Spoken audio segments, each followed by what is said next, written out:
Hi guys and welcome to this lecture of corporate restructuring, insolvency, liquidation and winding up. This is Vaibhav Chitlangia and हम लोग सब आज अपना जो CIRP है उसका प्रोसेस, उसका पूरा देखने वाले कैसे होता है, क्या होता है. ठीक है, पिछले लेक्चर में हम लोग ने देखा पूरा प्रोसेस का ओवरव्यू, राइट. हम लोग ने पूरा प्रोसेस देख लिया था, कहां से स्टार्ट होता है, उसके बाद क्या, उसके बाद क्या, उसके बाद क्या.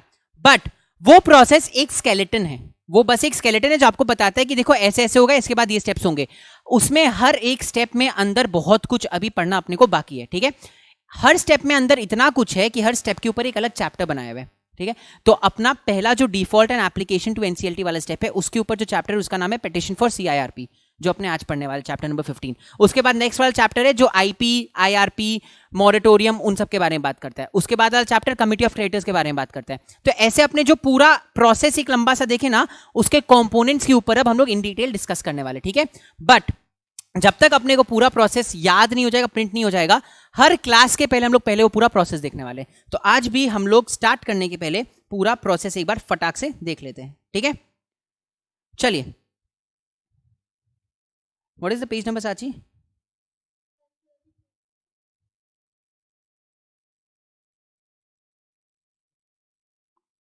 चलिए, तो ये अपना सीआईआरपी, राइट.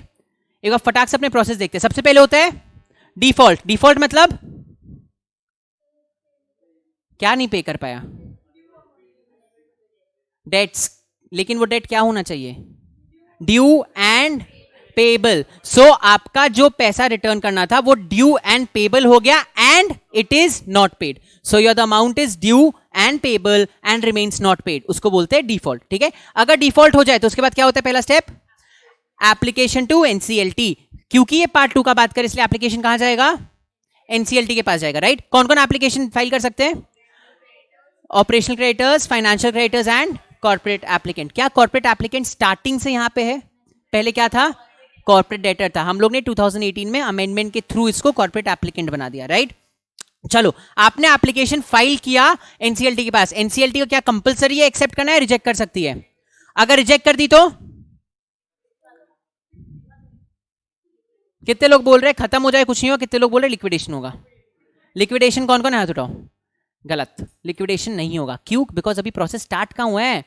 प्रोसेस स्टार्ट होने के बाद अगर एनसीएलटी रिजेक्ट करती है तब ना. प्रोसेस तो अपना यहां पे स्टार्ट होता है, अभी अपने इस स्टेज पे है, राइट. एप्लीकेशन अगर रिजेक्ट हो जाता है आपका तो कुछ नहीं होता है, वैसे का वैसे ही सब चीज नॉर्मल रहेगा. कंपनी अपना जैसे चल रही है वैसे चलती आएगी, डेटर्स अपने जैसे चल रहे वैसे चलते आएंगे, कुछ नहीं होता. ठीक है, लेकिन अगर आपका एप्लीकेशन एक्सेप्ट हो जाता है तब आपका प्रोसेस स्टार्ट होता है. That is when your CIRP begins, right. जिस दिन आपका एप्लीकेशन एक्सेप्ट होता है उस डेट को क्या बोलते हैं?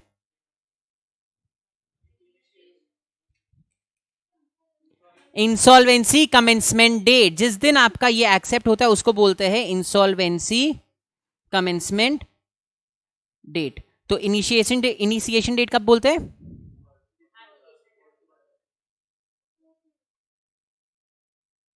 इसको बोलते हैं इनिशिएशन डेट. ठीक है, जिस दिन आपने इनिशिएट किया प्रोसेस को वो हो गया इनिशिएशन डेट. जिस दिन पूरा प्रोसेस एक्चुअली बिगिन हुआ उसको बोलते हैं इंसॉल्वेंसी कमेंसमेंट डेट. जिस दिन आपका एक्सेप्ट होता है एप्लीकेशन, उस दिन 3 चीजें होती है. क्या क्या? Appointment of interim resolution professional, public announcement and moratorium period. ठीक है, ये सब अपने डिटेल में देखेंगे, अपने डिटेल में सब देखेंगे. अभी बड़ा प्रोसेस देख लेते हैं. ठीक है, एक बार ये सब चीज हो गया तो इंटरिम रेजोल्यूशन प्रोफेशनल का पहला काम क्या होता है? Collection and verification of claims. किनके क्लेम्स? सारे क्रेडिटर्स के. केवल ऑपरेशनल के या ऑपरेशनल फाइनेंशियल? सब, सारे क्रेडिटर्स के क्लेम वो कलेक्ट करता है. ठीक है, उसके बाद क्या बनाएगा? Committee of creditors. हम लोग क्यों कमिटी ऑफ क्रेडिटर्स बनाते हैं? बिकॉज अभी सारा डिसीजंस कमिटी ऑफ क्रेडिटर्स लेते हैं. इस प्रोसेस में बोर्ड ऑफ डायरेक्टर्स को रिप्लेस करता है resolution professional and share holders को रिप्लेस करते हैं कमिटी ऑफ क्रेडिटर्स. तो शेयर होल्डर्स तो अपने पास रजिस्टर ऑफ मेंबर्स से मिल जाते हैं, बट कमिटी ऑफ क्रेडिटर्स बनाने के लिए हम लोग क्लेम्स मंगवाते हैं.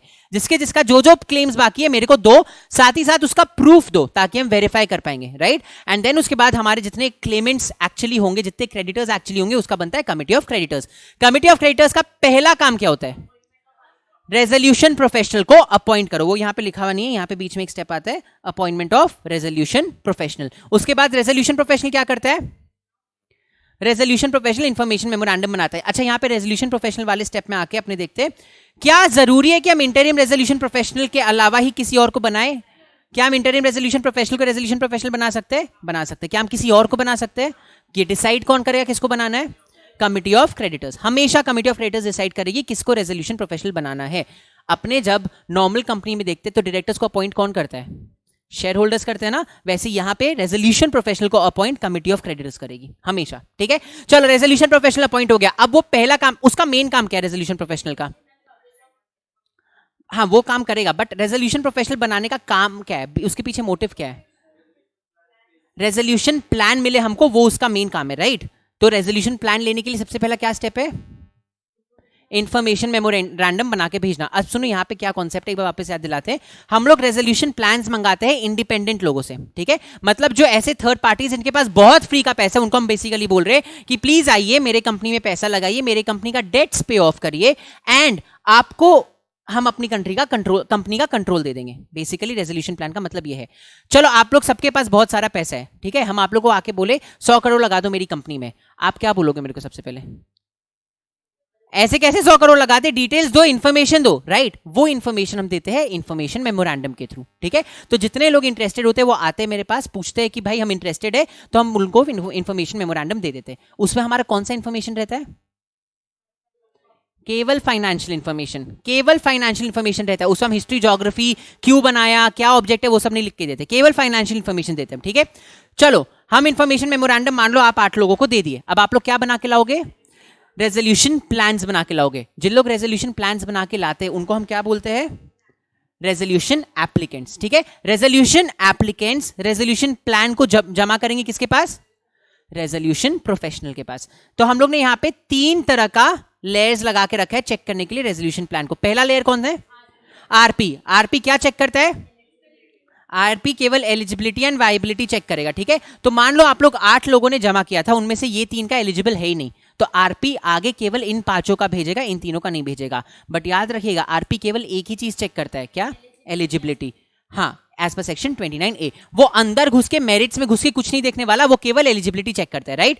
एक बार मान लो 5 हमारे प्लान्स जो है 5 प्लान्स एलिजिबल थे, वो 5 प्लान्स किसके पास जाएंगे? अब कमिटी ऑफ क्रेडिटर्स के पास। कमिटी ऑफ क्रेडिटर्स बैठ के उन 5 प्लान्स पे इन डेप्थ डिस्कशन करेगी, पूरा मेरिट्स चेक करेगी, हर चीज अंदर से चेक करेगी एंड देन अल्टीमेटली कितने प्लान्स आगे बढ़ाएगी? 1।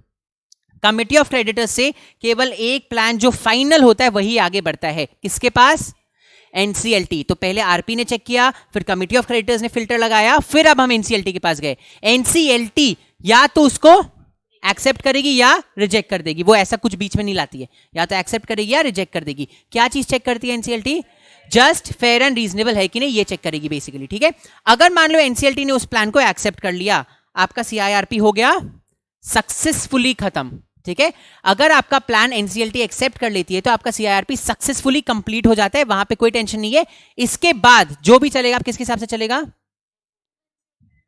प्लान। इसके बाद अब जो चलेगा सब प्लान के हिसाब से चलेगा, राइट? बट मान लो खुदा ना खास्ता अगर एनसीएलटी ने रिजेक्ट कर दिया तो your company goes into liquidation. मान लो आपके पास एक भी रेजोल्यूशन प्लान आया ही नहीं तो company will go into liquidation. मान लो एक भी रेजोल्यूशन प्लान एलिजिबल नहीं था, company will go into liquidation. मान लो कमिटी ऑफ क्रेडिटर्स को एक भी प्लान अच्छा नहीं लगा, company will go into liquidation. मतलब या तो प्लान कोई आगे बढ़ेगा, अगर कोई भी प्लान आगे नहीं बढ़ रहा है the company will go into liquidation. इसलिए हम बोलते हैं सीआईआरपी का 2 ही रिजल्ट हो सकता है, या तो एक प्लान सक्सेसफुली आपको मिल गया है जिसकी वजह से आपको कंट्रोल किसी और को देना पड़ेगा, या फिर आपकी कंपनी लिक्विडेट हो जाएगी। इसीलिए कंपनी जितना डरती है आईबीसी से। अगर हम मान लो डायरेक्टर है किसी कंपनी के, ठीक है, मेरे को पता है अगर आईबीसी के अंदर मेरा प्रोसेस स्टार्ट हो गया तो या तो मेरा कंट्रोल, मतलब या तो कंट्रोल चल जाएगा किसी और के पास या कंपनी लिक्विडेट हो जाएगी। दोनों केस में नुकसान किसका है सबसे ज्यादा?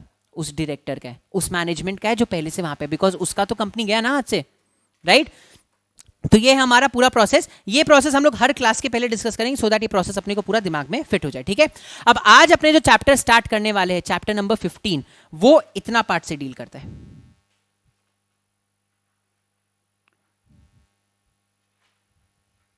ठीक है? वो इतना पार्ट से डील करता है।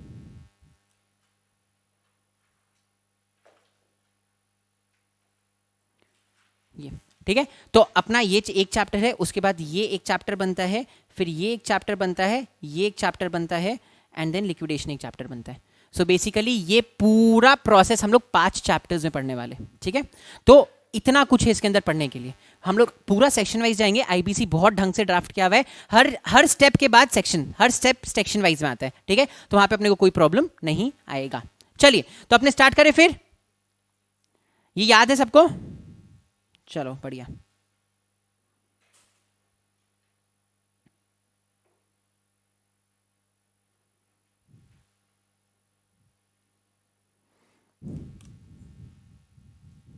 चलो आज हम लोग जो स्टार्ट करने वाले हैं वो है चैप्टर 15 पेटिशन फॉर CIRP, ठीक है। पेटिशन मतलब बेसिकली हम लोग एप्लीकेशन का बात कर रहे हैं, जो एप्लीकेशन फाइल करना पड़ता है ना CIRP के लिए वो। लेकिन इससे पहले कि हम एप्लीकेशन क्या होता है, कौन फाइल कर सकता है, कैसे फाइल करते हैं, ये सब पढ़े, मेरे को ये बताओ CIRP क्या होता है? CIRP मतलब कॉर्पोरेट इंसॉल्वेंसी रेजोल्यूशन प्रोसेस, पता है मेरे को, फुल फॉर्म नहीं पूछे हम। हाँ, पार्ट 2 का प्रोसेस मतलब है क्या? कंपनी को रिवाइव कैसे करना है उसका प्लान, ओके, उसका प्रोसेस। सो बेसिकली CIRP अगर आप IBC में खोजो निकाल के, इंसॉल्वेंसी एंड बैंक्रप्सी कोड में खोजो, तो वहां पे कहीं पे भी डिफाइन नहीं किया गया। वहां का अगर आप डेफिनेशन खोजना चाहो तो उसका डेफिनेशन दिया गया है insolvency resolution process for corporate persons under part 2। तो ये अपने को हेल्प नहीं किया, तो अपने को खुद से समझना होगा CIRP का मतलब क्या है। CIRP का फुल फॉर्म बोले तो कॉर्पोरेट इंसॉल्वेंसी रेजोल्यूशन प्रोसेस, ठीक है। अब यहां पे लॉ में एक चीज याद रखना, इंडियन लॉ में अगर कोई भी वर्ड या टर्म या फ्रेज का मतलब नहीं समझ में आए, try breaking that phrase up, आपको समझ में आ जाएगा, राइट। तो इस फ्रेज को अगर हम लोग ब्रेक करें तो क्या आएगा? पहला वर्ड इज कॉर्पोरेट। कॉर्पोरेट का डेफिनेशन हम लोग क्या पढ़े थे? Companies and LLPs। तो कंपनीज एंड LLPs कॉर्पोरेट का मतलब, ठीक है। इंसॉल्वेंसी रेजोल्यूशन प्रोसेस, तो कंपनीज एंड LLPs के इंसॉल्वेंसी को रिजॉल्व करने के लिए, ठीक है। रिजॉल्व करना मतलब उनके इंसॉल्वेंसी को ठीक करना, ठीक है। तो पूरे कंपनीज एंड LLPs के इंसॉल्वेंसी को ठीक करने का जो पूरा प्रोसेस है उसको हम बोलते हैं CIRP। अब आप लोग सोच रहे होंगे कि ऐसा जरूरी थोड़ी कि हमेशा इसका इंसॉल्वेंसी रिजॉल्व हो जाए, कभी कभार तो ये लिक्विडेट हो जाता है, राइट। तो हर समय इंसॉल्वेंसी रिजॉल्व नहीं होता है, बट हम लोग उसको दिमाग में नहीं रखेंगे। हम लोग दिमाग में क्या रखेंगे कि इस प्रोसेस का मोटिव है कंपनी का इंसॉल्वेंसी रिजॉल्व करना। लिक्विडेशन जब होता है ना, तब हम लोग बोलते हैं प्रोसेस फेल कर गया, ठीक है। तो प्रोसेस का अगर प्रोसेस सक्सेसफुल रहा है मतलब आपका कंपनी का इंसॉल्वेंसी रिजॉल्व हो चुका है, राइट। तो CIRP का मतलब is corporate insolvency resolution process. किसी कंपनी के इंसॉल्वेंसी को रिजॉल्व करने का जो प्रोसेस है वो होता है CIRP, ठीक है। आज के जमाने में IBC का सबसे relevant part is this only. Why? Because यही चीज अभी तक अप्लाई हुआ है, यही चीज अभी तक एनफोर्स हुआ है, क्योंकि पार्ट 3 तो एनफोर्स हुआ ही नहीं है। एंड पार्ट 2 का मेन प्रोसेस यही है, ठीक है। तो इस पर अपने अच्छा खासा ऐसे 15-20 दिन लगाएंगे डिस्कशन करने के लिए, 15 दिन तो लगेगा ही अपना, ठीक है। चलिए नाउ देखिए, कई लोगों ने इसको ऐसे डिफाइन किया, a CIRP means a process where the financial creditors assess the viabilities of the debtor's business and seek options for its revival and rehabilitation। इसका मतलब मेरे को बताओ आप लोग। ये जो CIRP यहाँ लिखा हुआ है ना, a corporate insolvency process resolution process means a process where the financial creditors assess the viability of debtor's business and seek options for its revival and rehabilitation।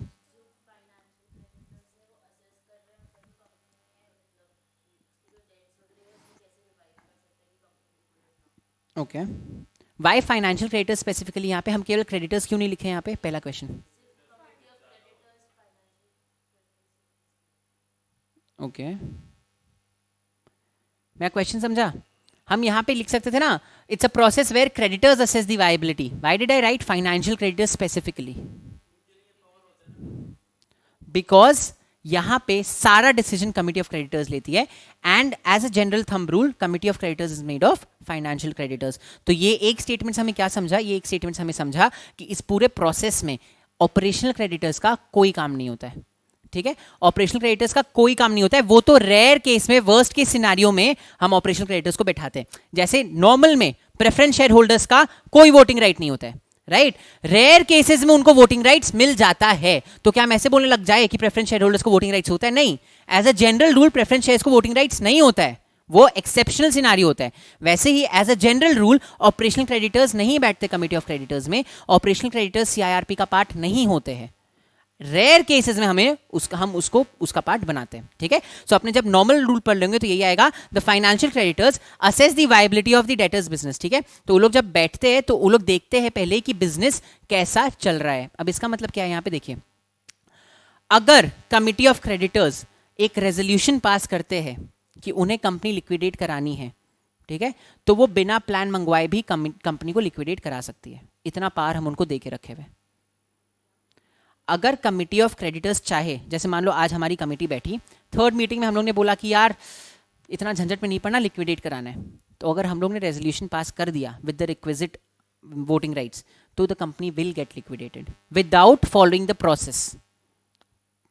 समझा? अभी सीआईआरपी स्टार्ट करने का फायदा है बिकॉज आपको लिक्विडेशन करने का right उसके बाद मिलता है। डायरेक्ट लिक्विडेशन करने का राइट क्रेडिटर्स के पास कहां से आएगा? क्रेडिटर्स को पार ही मिल रहा है after this process initiates, no. तो ये पार दिया गया है क्रेडिटर्स को कि अगर वो चाहे तो रेजोल्यूशन पास करा के लिक्विडेट कर सकती है, बट क्रेडिटर्स भी उतने गधे नहीं होते, ठीक है। क्रेडिटर्स को क्या चीज से मतलब है? पैसे से। तो वो बोलेगी कि भाई अगर कंपनी चल सकती है, कंपनी बच सकती है आगे जाके, तो हम क्यों इसको बेमतलब लिक्विडेट कराए। So the first thing that the creditors do is they check the viability of the business. अगर अपने बिजनेस को देख के ऐसा समझ में आ गया कि यार ये बिजनेस को कोई नहीं खरीदने वाला, इसके लिए कोई प्लान नहीं आने वाला, तब creditors will pass a resolution, get the company liquidated, right. But अगर बिजनेस को देख के अपने को लगा कि नहीं कंपनी बच सकती है, कंपनी को शायद अच्छा प्लान मिल जाए, बिकॉज लिक्विडेशन वैल्यू हमेशा कम आएगा, आपको प्लान से वैल्यू आपको हमेशा ज्यादा मिलेगा। तो अगर क्रेडिटर्स को लगता है कि नहीं इसके लिए प्लान आ सकता है, तो they will go ahead and then start seeking options for revival and rehabilitation. So ये ऑप्शन चूज करने के पहले, रिवाइवल के ऑप्शंस देखने के पहले, you decide whether you want to go with the process और कंपनी को लिक्विडेट करना है। दोनों में से एक डिसाइड करते हैं आप, ठीक है। So the first step is you assess the viability of the business and then you start seeking options for revival और रिहैबिलिटेशन। समझा यहां पे? समझा सबको? ठीक है, चलिए। नाउ सी, अभी जो हम आपको बात बोल रहे थे ना, सीआईआरपी का मेन काम होता है इंसॉल्वेंसी रिजॉल्व करने का। हम लिक्विडेशन में कब जाते हैं? जब सीआईआरपी फेल कर जाता है, ठीक है। जब वो प्रोसेस फेल कर जाता है तो फिर हम लिक्विडेशन में जाते हैं। तो ये आपका बैकग्राउंड आपको सीआईआरपी का समझा? सीआईआरपी का बैकग्राउंड समझा? चलिए अब अपने घुसते प्रोसेस में। डिफॉल्ट हो गया, पहला step is application to NCLT. कौन कौन फाइल कर सकता है application to NCLT? Financial creditor, operational creditor, corporate applicant, ठीक है। ये चीज, ये पार कि ये तीनों लोग एप्लीकेशन फाइल कर सकते हैं, उनको दिया गया है under section 6 of the IBC, ठीक है। सेक्शन 6 ये बात बोलता है कि अगर मान लो कंपनी का डिफॉल्ट हो गया तो इन तीनों में से कोई भी इंसान जाके एप्लीकेशन फाइल कर सकता है। यहां पे सबसे इंपॉर्टेंट बात है डिफॉल्ट होना। बिना डिफॉल्ट हुए आप नहीं जा सकते, चाहे आप श्योर भी हो जाओ कि डिफॉल्ट होने वाला है। जब तक डिफॉल्ट नहीं होता तब तक आप नहीं एप्लीकेशन लेके जा सकते, ठीक है। तो आपको पहले सेक्शंस का अरेंजमेंट समझा देते हैं। सेक्शन 6 बोलता है कि इन तीनों को राइट है एप्लीकेशन फाइल करने का। सेक्शन 7 प्रोसेस बताता है फाइनेंशियल क्रेडिटर्स का। सेक्शन 8 एंड 9 दोनों मिलके बताता है ऑपरेशनल क्रेडिटर्स का, एंड सेक्शन 10 बताता है कॉर्पोरेट एप्लीकेंट का। ऑपरेशनल क्रेडिटर्स में 2 सेक्शंस क्यों लगे?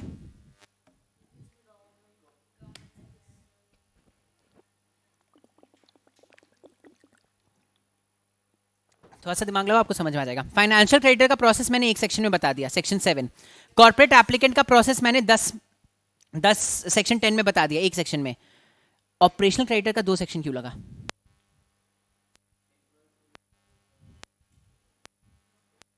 उसमें सेक्शन 8 पूरा नोटिस का बताता है एंड सेक्शन 9 प्रोसेस बताता है।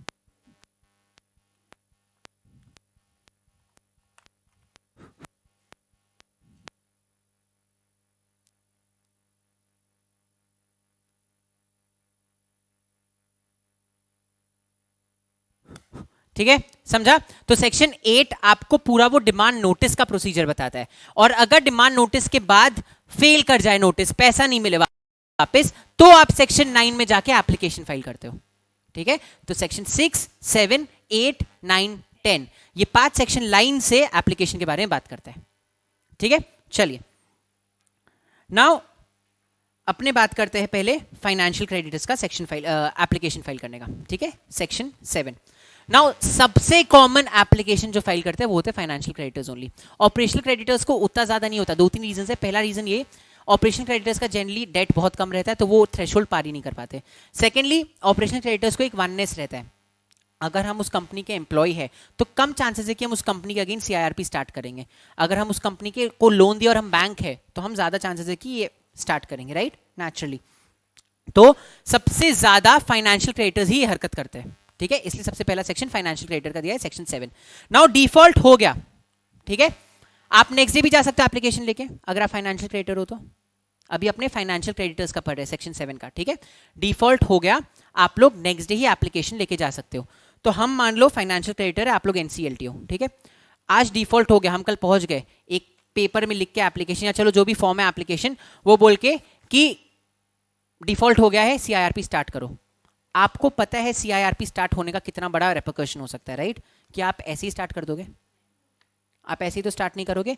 आप ये बात बोलोगे ना कि भाई हम किस बात से माने, कोई प्रूफ तो दो मेरे को कि डिफॉल्ट हुआ है। You will need some proof ना कि डिफॉल्ट हुआ है। तो उसीलिए हम लोग ने बोला कि जब भी एक फाइनेंशियल क्रेडिटर एप्लीकेशन लेके जाता है उसको साथ में 3 चीजें ले जानी पड़ती है। पहला, एक रिकॉर्ड ऑफ डिफॉल्ट, ठीक है, उसको दिखाना पड़ेगा एक रिकॉर्ड के थ्रू कि हाँ डिफॉल्ट हुआ है। ये रिकॉर्ड कहां से मिलेगा? आप बैंक हो, इंफॉर्मेशन यूटिलिटी, आईबीसी में हमने इंफॉर्मेशन यूटिलिटी इसलिए बैठा के रखा है, मेरे को उस कंपनी के भरोसे रहना ही नहीं है। अगर मान लो सिंपल लॉजिक, हम बैंक है, आपकी कंपनी है, आपको पता है आपने डिफॉल्ट कर दिया, हम आएंगे आपके पास इंफॉर्मेशन मांगने की, इंफॉर्मेशन तो डिफॉल्ट का आप दोगे कभी? आपको पता है हम कहां यूज करने वाले उसको, राइट। तो इस चीज को अवॉइड करने के लिए हमने क्या बोला, इंफॉर्मेशन यूटिलिटी के पास जाओ। तो हम जो रिकॉर्ड ऑफ डिफॉल्ट दिखाएंगे वो हम इंफॉर्मेशन यूटिलिटी के थ्रू दिखाएंगे, राइट। समझा इंफॉर्मेशन यूटिलिटी का काम कहां आता है? हम एक सबसे पहला रिकॉर्ड ऑफ डिफॉल्ट, साथ ही साथ अगर फाइनेंशियल क्रेडिटर एप्लीकेशन फाइल कर रहा है तो उसके लिए कंपलसरी होता है एक रेजोल्यूशन प्रोफेशनल के लिए नाम देने का, सजेस्ट करने का, ठीक है। अभी इसमें बहुत कुछ आपको समझ में आएगा क्यों। अब एक दो चीज और आपको लॉजिक समझेगा क्या हो रहा है क्यों हो रहा है, ठीक है। हाँ, मतलब वही उसका नाम सजेस्ट करेगा। तो देखो, अगर आप फाइनेंशियल क्रेडिटर हो और आप एप्लीकेशन फाइल कर रहे हो तो सबसे पहला आप एक रिकॉर्ड ऑफ डिफॉल्ट दिखाओगे इंफॉर्मेशन यूटिलिटी से लाके, फिर आप एक इंसॉल्वेंसी प्रोफेशनल का नाम दोगे जिसको आप बोलोगे इसको इंटरिम रेजोल्यूशन प्रोफेशनल बनाओ, ठीक है। एंड तीसरा और बाकी जो इंफॉर्मेशन मांगा जाता है वो दोगे। समझा आपको? नाउ सुनिए, यहां पे कितने ने ये चीज नोटिस किया कि हम बोले आप एक इंसॉल्वेंसी प्रोफेशनल का नाम दोगे जिसको बोलोगे क्या बनाने, इंटरिम रेजोल्यूशन प्रोफेशनल। आप नाम दे रहे हो इंसॉल्वेंसी प्रोफेशनल का, आप बनाने क्या बोल रहे हो, रेजोल्यूशन प्रोफेशनल। तो क्या इंसॉल्वेंसी प्रोफेशनल रेजोल्यूशन प्रोफेशनल में डिफरेंस है?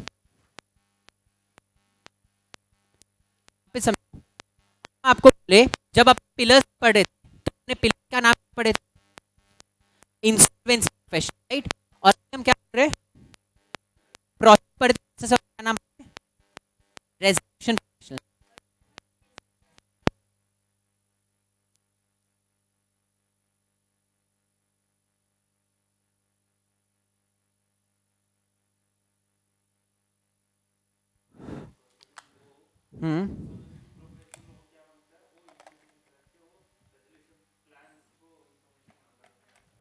क्या? हमको भी नहीं समझा। देखो मेरा क्वेश्चन इज, आपको क्वेश्चन समझा? अपने जब पिलर्स का बात कर रहे थे तो अपने सेकंड पिलर क्या बोले थे, इंसॉल्वेंसी प्रोफेशनल। अपने जब प्रोसेस का बात कर रहे थे तो हम क्या वर्ड यूज कर रहे थे, रेजोल्यूशन प्रोफेशनल। हाँ हाँ, तो क्या दोनों में कुछ डिफरेंस है या सेम है? दोनों सेम है, थोड़ा सा डिफरेंस है। I will tell you difference क्या है। अगर सेम होता तो फिर हम सेम ही वर्ड यूज कर रहे होते ना हर जगह।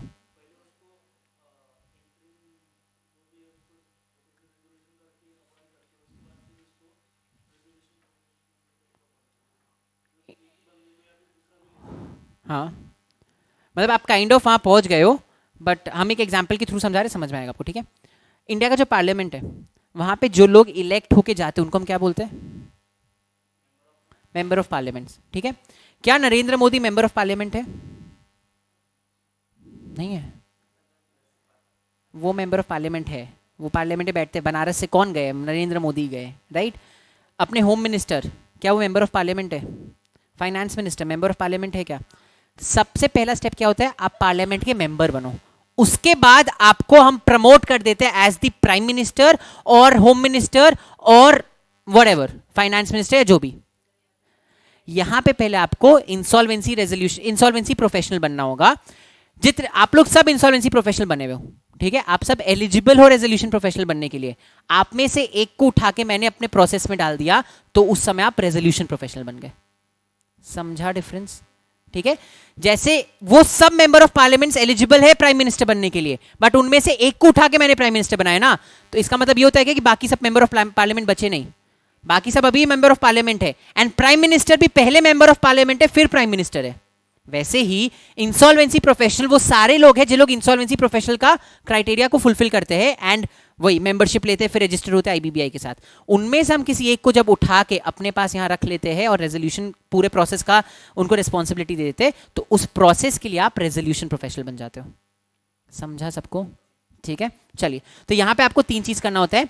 एक रिकॉर्ड ऑफ डिफॉल्ट देना पड़ता है, एक इंसॉल्वेंसी प्रोफेशनल का नाम सजेस्ट करना पड़ता है जो कि आगे जाके इंटरिम रेजोल्यूशन प्रोफेशनल बनेगा, एंड थर्ड कोई और इंफॉर्मेशन देना पड़ता है। नाउ यहाँ पे एक और चीज, एप्लीकेशन जब भी फाइल करना हो ना तो कोई एक फाइनेंशियल क्रेडिटर भी कर सकता है। ठीक है, तो अगर मान लो हम लोग सब फाइनेंशियल क्रेडिटर्स है किसी कंपनी के, डिफॉल्ट सबका हुआ है, ठीक है, हम अकेले जाके सिंगल हैंडेडली भी एप्लीकेशन फाइल कर सकते हैं बिना आप लोग से कोई सजेशन लिए या बिना आप लोग की बात सुने या कुछ भी। हर फाइनेंशियल क्रेडिटर को ये राइट दिया गया है। ठीक है, तो अगर आप समझो हम अकेले अपने कैपेसिटी में जा रहे हैं एप्लीकेशन फाइल करने के लिए, तो इंटरिम रेजोल्यूशन प्रोफेशनल किसका सजेस्ट किया हुआ है? मेरा अकेले का या हम सबका? मेरा अकेले का। अब समझा हम लोग कमेटी ऑफ क्रेडिटर्स बनने के बाद रेजोल्यूशन प्रोफेशनल क्यों अपॉइंट करते हैं? क्योंकि उसमें आप सबका कंसेंट रहेगा। वापस समझो, एप्लीकेशन हम इकलौता फाइल कर रहे हैं अकेले, तो हम नाम भी हम अकेले ही सजेस्ट किए थे, तो जो इंटरिम रेजोल्यूशन प्रोफेशनल है वो मेरे अकेले के चॉइस का है, राइट, बट प्रोसेस तो हम लोग सबके लिए चल रहा है, तो रेजोल्यूशन प्रोफेशनल तो सबके चॉइस का होना चाहिए। इसीलिए जब कमिटी ऑफ क्रेडिटर्स बनती है तो पहला स्टेप हम लोग सब मिलके किसी रेजोल्यूशन प्रोफेशनल को अपॉइंट करें। समझा सबको? लॉजिक समझा क्यों हम लोग पहले एक रेजोल्यूशन प्रोफेशनल बना सकते थे ना? लॉजिक ठीक है।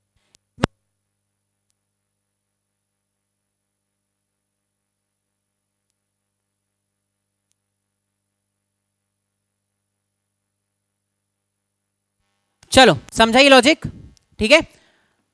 एक और बात, थर्ड पॉइंट, मान लीजिए अपन सब फाइनेंशियल क्रेडिटर्स है except for Ganesh. Ganesh is not a financial creditor, ठीक है, उसमें से हम लोग का डिफॉल्ट हो गया है, ठीक है, बट हम लोग को लग रहा है यार कौन इतना झंझट पालेगा, हम लोग के पास टाइम नहीं, हम लोग बहुत बड़े आदमी लोग हैं, हम लोग जाके एप्लीकेशन वगैरह फाइल नहीं कर सकते, ठीक है। गणेश हमारे बिहाफ में एप्लीकेशन फाइल कर सकता है, फर्स्ट थिंग, ठीक है। तो ऐसा कोई भी इंसान जो कि एक फाइनेंशियल क्रेडिटर नहीं हो वो दूसरे फाइनेंशियल क्रेडिटर्स के बिहाफ में भी एप्लीकेशन फाइल कर सकता है। मतलब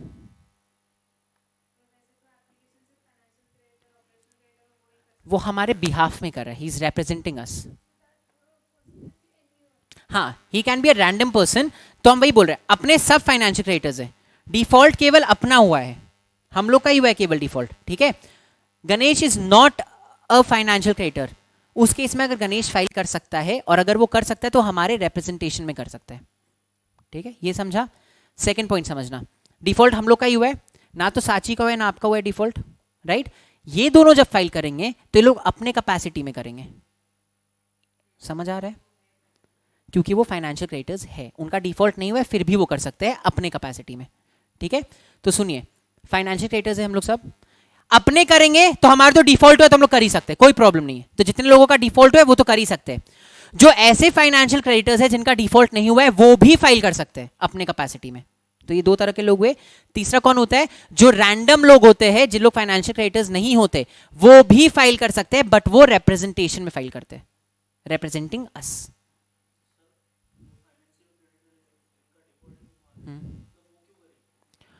वो इसलिए करेंगे बिकॉज बाकी लोग का डिफॉल्ट हो गया है, तो अगर आगे जाके उनका डिफॉल्ट हो जाए तो ऐसा, अभी वो फाइनेंशियल क्रेडिटर मतलब उनको पैसा मिलना बाकी है, राइट, डिफॉल्ट तो हो चुके हैं ना ऑलरेडी, उनको पता है यहां डिफॉल्ट स्टार्ट हो गया तो वो वहां पे भी आने वाला है, तो उन्होंने पहले ही फाइल कर दिया, डिफॉल्ट तो हो ही चुका है, तो इसके बेसिस पे लोग ने फाइल कर दिया। समझा? तो तीन तरह के लोग फाइनेंशियल क्रेडिटर के अंदर आते हैं। पहला वो फाइनेंशियल क्रेडिटर्स जिनका खुद का डिफॉल्ट हुआ है, दूसरा वो फाइनेंशियल क्रेडिटर्स जिनका डिफॉल्ट नहीं हुआ है, तीसरा वैसे लोग जिन लोग फाइनेंशियल क्रेडिटर्स को रिप्रेजेंट करते हैं। All three of them. ठीक है, अब ये चीज अपने आईबीसी में एक लाइन में लिखा हुआ है, application can be filed by the financial creditor और any other person representing the financial creditor. तो उसका मतलब ये है, समझ आया सबको? ठीक है, तो यहां तक का समझा।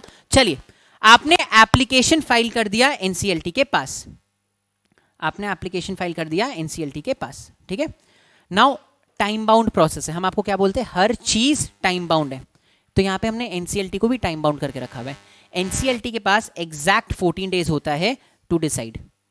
14 डेज में उसको असर्टेन करना है कि डिफॉल्ट हुआ है या नहीं। कैसे असर्टेन करेगा? जो रिकॉर्ड्स इन्फॉर्मेशन हमने दी उससे। ठीक है, अगर उनको लगा कि डिफॉल्ट हो गया है तो दे विल एक्सेप्ट इट, अगर नहीं हुआ है डिफॉल्ट, उनको ऐसा लगता है कि डिफॉल्ट नहीं हुआ है, तो विल रिजेक्ट द एप्लीकेशन। ठीक है, बोथ केसेस में they have to inform in 7 days।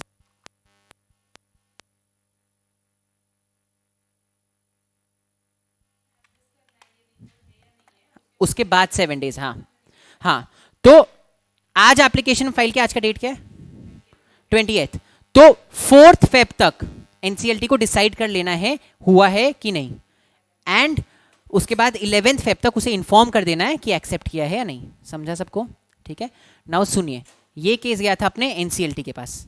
ठीक है, एनसीएलटी के पास गया और यहां पे क्वेश्चन ये आया कि ये जो 14 डेज का टाइम लिमिट है, क्या ये मैंडेटरी है एनसीएलटी को फॉलो करना या डिस्क्रिशनरी है? Exactly exactly.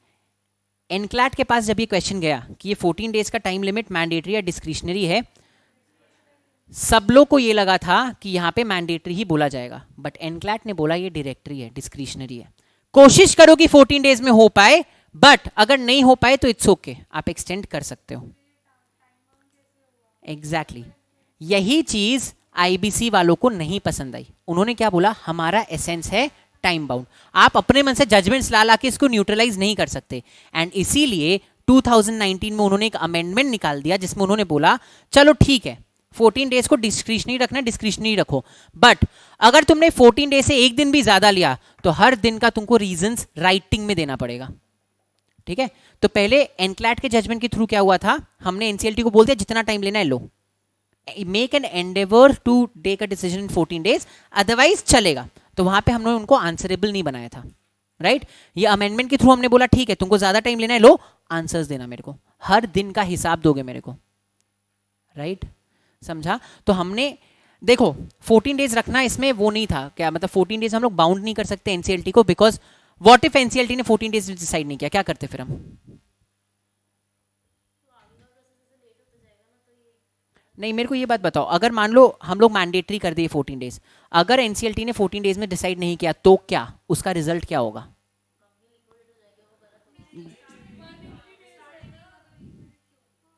तो देखो, नहीं मेरा क्वेश्चन आप लोग नहीं समझ रहे हो। अपने कोई चीज जब मैंडेटरी बनाते हैं ना, तो वो अगर नहीं होए तो उसके लिए हम लोग एक पनिशमेंट बताते हैं। ठीक है, तो एनसीएलटी को मानो हमने बोल दिया 14 डेज में तुम डिसाइड करो, एनसीएलटी बोलेगा जान नहीं करेंगे, क्या कर लेगा? तो या आप यही बोल सकते हो, या तो अगर वो 14 डेज में हम लोग क्या लॉज में कई जगह लिखा हुआ है, अगर 14 डेज में कुछ रिप्लाई नहीं आया तो वी विल अज्यूम कि इट हैज बीन एक्सेप्टेड या will assume that it has been rejected. इस केस में we can't assume anything, you can't assume. समझो, अगर आपने बोल दिया वी विल अज्यूम कि एप्लीकेशन इज एक्सेप्टेड, कंपनी का नुकसान है। अगर हमने बोल दिया विल अज्यूम कि एप्लीकेशन इज रिजेक्टेड, क्रेडिटर्स का नुकसान है, राइट? तो हम मैंडेटरी नहीं बना सकते इसको, हमें जजमेंट तो चाहिए एनसीएलटी का। एंड एनसीएलटी को लेट हो सकता है कभी कभार, बिकॉज ऑफ एक्साइज रीजंस हो सकता है। तो हमने क्या बोला, चलो अगर जेन्युइन रीजंस की वजह से लेट हो रहा है तो डिले चलेगा, बट मेरे को रीजंस तुम एवरीडे राइटिंग में दोगे। समझा सबको? पक्का? ठीक है, अच्छा मान लो मैंडेटरी नहीं है, but you are answerable for delay, CLT is answerable for the delay.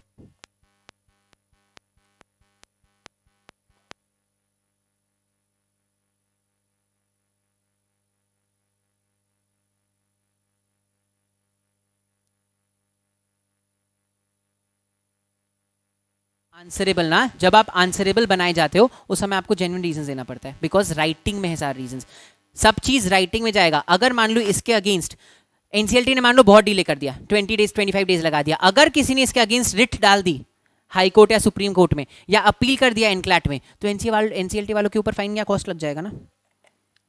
जज को तो आप नहीं कर सकते कुछ, बट एनसीएलटी के ऊपर कॉस्ट लग जाएगा ना, तो लोग ये सब चीज नहीं कर सकते। यहां पे हमने बोला कि आपको ये करना ही पड़ेगा। समझा सबको? नहीं, वो रिकॉर्ड्स में जाता है, रिकॉर्ड्स में जाएगा। अगर मान लो किसी ने उसके बाद कुछ इसके अगेंस्ट एक्शन ले लिया, तो वो रिकॉर्ड्स वैसे के वैसे चल जाएंगे ऊपर वाले कोर्ट के पास, फिर आप एक्सप्लेन करते रहो क्या चल रहा है। समझा सबको? चलो मान लो to the applicant and the company. चलिए अब इसमें एक और पॉइंट, जो लास्ट पॉइंट अपना पढ़ने का वो बचा है, ये मान लो आकांक्षा ने ये एप्लीकेशन फाइल किया एनसीएलटी के पास, ठीक है, बट ये एप्लीकेशन इनकम्प्लीट है, तो हम क्या करें? अब एनसीएलटी क्या करेगा उस केस में? आकांक्षा ने एप्लीकेशन फाइल किया है, फाइनेंशियल क्रेडिटर है आकांक्षा, ठीक है, application is incomplete, what will we do now? NCLT क्या करेगा? अब रिजेक्ट कर देगा। अगेन समझो वही चीज, आप डायरेक्टली रिजेक्ट नहीं कर सकते, क्रेडिटर्स का राइट वायलेट होगा। तो यहां पे हमने बोला हम ये वापस इनको भेज देंगे, ठीक है। अब वापस भेज के हम बोलेंगे करेक्ट करके दो इसको, या कंप्लीट करके दो, ठीक है। अब आकांक्षा लेजी भी हो सकती है, हो सकता है वो बोलेगी 15 दिन बाद देंगे, अब हम उतना वेट नहीं कर सकते, तो हम लोग ने यहाँ पे 7 डेज का टाइम फिक्स कर दिया। अगर एनसीएलटी रेक्टिफिकेशन या कंप्लीशन के लिए आपको एप्लीकेशन वापस भेजती है, आपके पास 7 दिन का टाइम है, 7 दिन के अंदर कंप्लीट करके एप्लीकेशन वापस भेज दो। अगर आपने 7 दिन के अंदर वापस भेज दिया तो एनसीएलटी आपके एप्लीकेशन कंसिडर करेगी, अगर नहीं भेजा 7 दिन के अंदर, द एप्लीकेशन गेट्स रिजेक्टेड, ठीक है। 7 दिन के अंदर अगर आपने कंप्लीट करके भेज दिया तो ठीक है, जो प्रोसेस है वो चलेगा, नहीं भेजा तो application will stand rejected automatically. समझा यहां तक? नाउ सुनो, यहां पे सबसे इंपॉर्टेंट बात, 2 चीजें होती है, एक तो एप्लीकेशन इनकम्प्लीट है तब वो रेक्टिफिकेशन के लिए जाएगा, दूसरा अगर इन्होंने जिस इंसान का नाम सजेस्ट किया था ना एज दी रेजोल्यूशन प्रोफेशनल, वो अगर इनएलिजिबल निकला तो भी हम इनको एप्लीकेशन वापस भेज देंगे। किसी एलिजिबल नाम इंसान का नाम बताओ। एनसीएलटी खुद से नहीं डिसाइड करेगी रेजोल्यूशन एप्लीकेंट को, रेजोल्यूशन प्रोफेशनल कौन बनेगा, वो हमेशा ये जो एप्लीकेंट है वही डिसाइड करेगा। समझा आपको?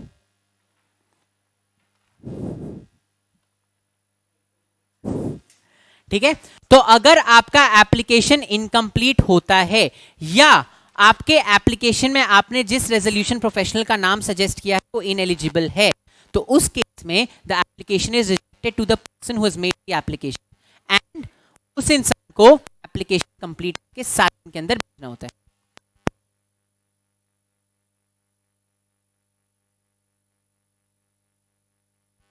किसी भी केस में जो इंसान एप्लीकेशन फाइल करता है वही रेजोल्यूशन प्रोफेशनल का नाम सजेस्ट करेगा, एनसीएलटी अपने ऊपर ही झंझट लेती ही नहीं है। समझा? ठीक है, तो हम लोग ने इस एक प्रोसेस में बहुत कुछ डिस्कस कर लिया है। ठीक है, नाउ यहां पे एक लास्ट चीज अपने को डिस्कस करना है, ये जो 7 डेज का टाइम है ना, क्या लिखना है? सब तो इसमें दिया हुआ है।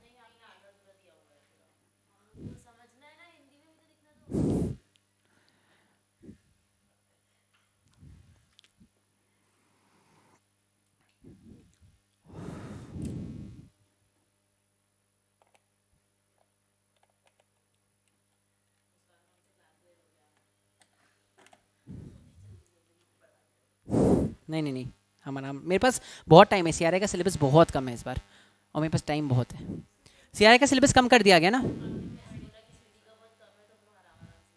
नहीं, आरसीडी जितना कम नहीं है, इसका सिलेबस उतना कम नहीं है बट डीडी जितना ज़्यादा नहीं है, डीडी का सिलेबस बहुत ज़्यादा है, तो अपने आराम आराम से पढ़ेंगे, कोई प्रॉब्लम नहीं। ठीक है, समझा अब? ठीक है ना, यहाँ पे एक चीज़ याद रखना, जैसे 14 डेज मैंडेटरी है कि डायरेक्टरी है वो चीज़ था ना, वैसे ही 7 डेज भी एनक्लैट के पास गया था, तो एनक्लैट ने वहाँ पे जो इनकम्प्लीट के लिए हम को कंप्लीट करने के लिए 7 डेज का टाइम देते हैं ना, एनक्लैट के पास वो भी पूछा गया ये मैंडेटरी है कि डायरेक्टरी है। एनक्लैट ने सरप्राइजिंगली ये बात बोला, भाई अगर आप 14 डेज एनसीएलटी को बोल रहे हो डायरेक्टरी है, तो यहाँ पे भी 7 डेज आपको डायरेक्टरी ही बोलना पड़ेगा, तो यहाँ पे भी 7 डेज डायरेक्टरी बोला गया, लेकिन इसके लिए कोई अमेंडमेंट नहीं आया, तो ये डायरेक्टरी है अभी भी। तो ये जो 7 डेज का टाइम है जिस जो आपको मिलता है to complete your application, that is directory. Reject कर देंगे, बट वो केस के बाद बोला होगा प्रॉब्ली। केस में यही होल्ड किया गया था कि डायरेक्टरी होता है। 14 डेज वाला तो अमेंडमेंट आया ना। अब मैंने बोला कि हर दिन के लिए रीजंस देना पड़ेगा। नहीं, डायरेक्टरी है, ऐसा होल्ड किया गया था।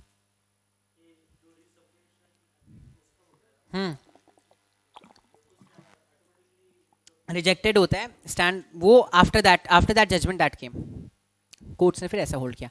समझा यहाँ पे? 14 डेज फ्रीज कर जाता है। अच्छा हाँ, ये चीज़ आपको समझाया नहीं। सुनिए, मान लीजिए फर्स्ट एप्लीकेशन फाइल हुआ, फर्स्ट को सीएलटी को कब तक डिसाइड करना है? 14 तक। अब नॉर्मल लेके चलते हैं।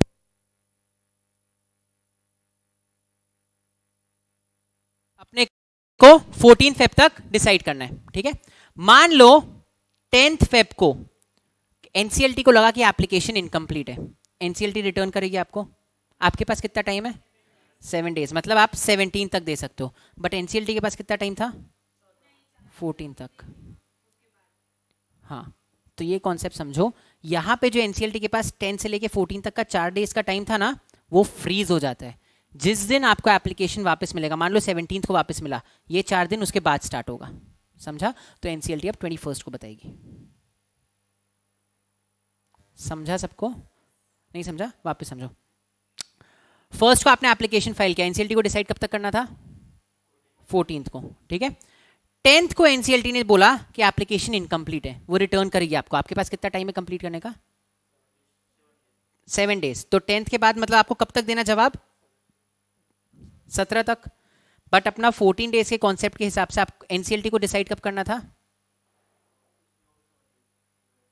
7 डेज ऐड नहीं करेंगे। तो हम लोग क्या करते हैं, जिस दिन दिया ना, रिटर्न किया ना आपको, 10 को रिटर्न किया था ना, उस दिन हम फ्रीज कर देंगे एनसीएलटी का टाइम। तो 10 दिन अभी तक बीता, 4 दिन बचा हुआ है, वो 4 दिन बचा ही रहेगा। जिस भी दिन रिप्लाई आए, मान लो 16 को ही रिप्लाई आ जाए, तो उसके बाद हम 4 दिन काउंट करते हैं। समझा? समझा सबको? हम लोग नेसेसरली 7 दिन तक वेट नहीं करेंगे, जिस दिन रिप्लाई आ जाए उसके बाद से वो 4 दिन काउंट हो जाता है। नहीं समझा? वो घर पे बैठ के सोचना। अब प्रोफेशनल लेवल पे आ गए हो, अब हर चीज़ यहाँ पे नोट नहीं करना है। अभी यहाँ पे यहाँ फीड करो, घर जाके उसको नोट करो, तो रिवाइज भी हो जाएगा। समझा सबको? बस इसको फ्रीज रहेगा। एनसीएलटी का वो फ्रीज रहता है जब तक उसको रिप्लाई नहीं आता तब तक।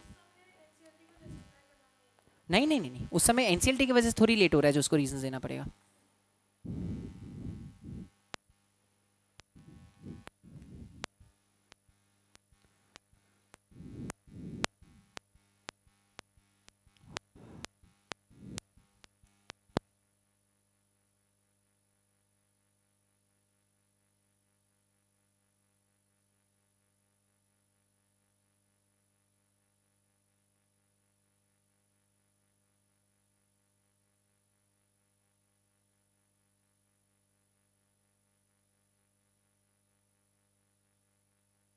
चलो एक बार फटाक से ये बार पूरा रिवाइज करें।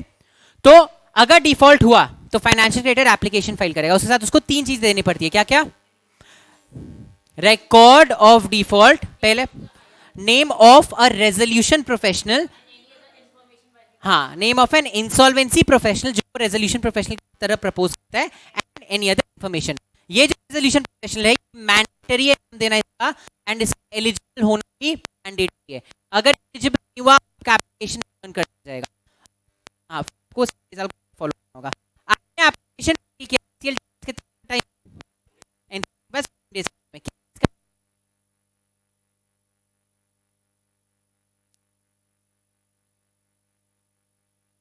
कि डिफॉल्ट है कि नहीं।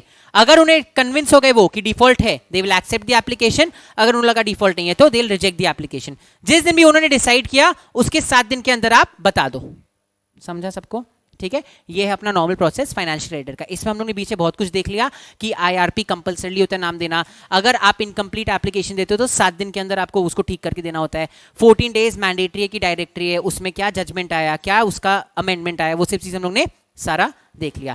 फाइनेंशियल क्रेडिटर मतलब या तो फाइनेंशियल क्रेडिटर जिनका डिफॉल्ट हुआ है, या कोई और financial creditor on behalf of the other creditor, या फिर some third party on behalf of the financial creditors. चलेगा, इतने लोग यहाँ पे आ सकते हैं।